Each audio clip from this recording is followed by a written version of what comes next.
បំមិត្តភ័ក្រម្នាក់ដែលគាត់ពីមុនបិទពេលដែលប្រាប់គាត់ថាគួរតែឲ្យគួរតែអានសភៅគួរតែចកទៅរៀននេះទៅរៀននោះគាត់ថាទៅរៀនទៅអីទេព្រោះគ្រូបរិញ្ញាសិតតែមិនអ្នករស់ស៊ីផងគ្រូបរិញ្ញាចេះតែទ្រឹស្ដីហើយសភៅភាគច្រើនតែទ្រឹស្ដីហ្នឹងមានអីយកមកប្រើការកើទៅរៀនតាមផ្លូវអញ្ចឹងវិញ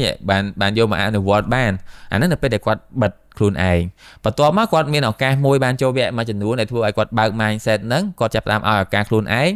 ទៅរៀនវគ្គថ្មីគាត់ចាប់ផ្ដើមឃើញល្អតំណងណាយកអាហ្នឹងយកអាច apply បានតើព្រោះដូចយើងអាចនិយាយបានថាពុតគូគុំត្រាប់ច្បាប់ព្រោះឲ្យតាមណាអញ្ចឹងបើសិនជាយើងគិតថាគាត់បានបកកែរស់ស៊ីយើងគុំធ្វើតាមគាត់ទៅប៉ុន្តែយើងត្រូវតែឲ្យតម្លៃលើទ្រឹស្ដីណាដែលអាចយកមកអនុវត្តបានព្រោះយើងមើលទៅថារាល់ថ្ងៃពេលដែលយើងរស់ស៊ីយើងយករបស់មួយចំនួនមកអនុវត្តសិតតែចេញពី